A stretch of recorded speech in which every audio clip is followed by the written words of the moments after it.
प्यारे बच्चों, आज हम हिंदी व्याकरण में स्वर संधि का 5वां भेद अयादी संधि के बारे में पढ़ेंगे। इसका नियम है बच्चों कि जब ए अय या ओ औ का मेल किसी अन्य असमान स्वर से होता है। असमान स्वर का मतलब क्या है बच्चों कि ए अय ओ औ को छोड़कर जो स्वर बचे उनके साथ अगर इनका मेल करवाया जाता है तो क्रमशः अय आय आओ और आओ हो जाता है। इसे अयादी संधि कहते हैं कि अय के नाम पर बच्चों इसका नाम अयादी संधि पड़ गया है कि ए प्लस असमान स्वर, अय प्लस असमान स्वर आ जाए, ओ प्लस असमान स्वर आ जाए, औ प्लस असमान स्वर आ जाए। तो कर्मश्य का मतलब क्या है बच्चों कि ए बदल जाएगा अय में, अय बदल जाएगा आय में, ओ बदल जाता है आओ में और औ परिवर्तित हो जाएगा आओ में।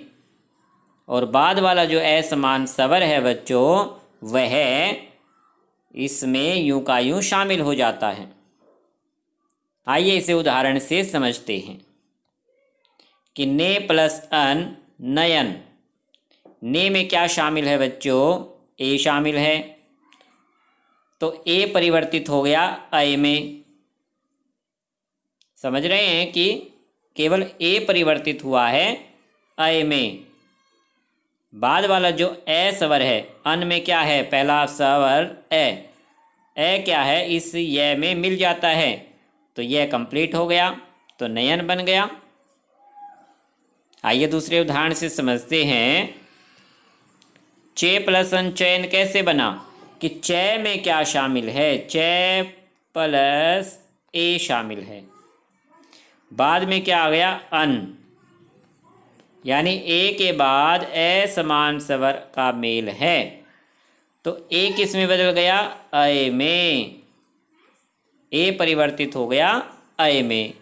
शुरू में जो च है वो हल चिन्ह है उसके नीचे, क्योंकि ए को हमने अलग कर दिया था, और ए परिवर्तित हो गया अय में। और बाद वाला शब्द क्या है? अन, वो यूं का यूं इसमें शामिल होता है, केवल ए परिवर्तित होता है अय में। अब इनका जब मिलान करेंगे कि च प्लस ए का पूरा च बन गया, ये प्लस ए पूरा ये बन गया, और न, तो इसलिए चयन शब्द बन जाता है। तो इसी तरह से आपको सभी नियमों को समझना है कि ए परिवर्तित हुआ है अय में, बाद वाला जो असमान स्वर है वो एज इट इज इस ये में शामिल हो जाता है। ये के नीचे जो हल चिन्ह है वो हट जाएगा और असमान स्वर उसमें क्या हो जाएगा? प्लस। इसी तरह से अय परिवर्तित हो जाता आय में, बाद वाला असमान स्वर उसमें प्लस हो जाता है। ओ परिवर्तित हो जाता है आओ में, बाद वाला असमान स्वर एज इट इज उसमें शामिल हो जाएगा। औ परिवर्तित हो जाएगा आओ में, और बाद वाला असमान स्वर यूं का यूं उसमें शामिल कर लिया जाता है। एक उदाहरण और समझ लीजिए बच्चों कि पौ प्लस अन पावन कैसे बना। इससे मिलता जुलता है पो प्लस अन पवन बनता है। इसी में कन्फ्यूजन रहता है बच्चों को कि ये कैसे हो रहा है कि पो प्लस अन पवन और पौ प्लस अन पावन, कि ओ पे इसमें क्या है? ओ की मात्रा, तो ओ किस में परिवर्तित होता है बच्चों? आओ में। आओ, और औ किस में परिवर्तित होता है? आओ में। यही अंतर है बच्चों बस, कि पो प्लस अन पवन बन गया और पौ प्लस अन पावन बन जाता है, कि आओ और आओ। ये आपको याद रखने हैं सीरीज में। पहले आपको स्वर याद करना कि ए अय ओ औ, अय आए आओ आओ। तो इस तरह से परिवर्तन होता है और नए शब्दों की रचना होती है। आपको ये सभी उदाहरण आज याद करने हैं, अयादी संधि के सभी उदाहरण।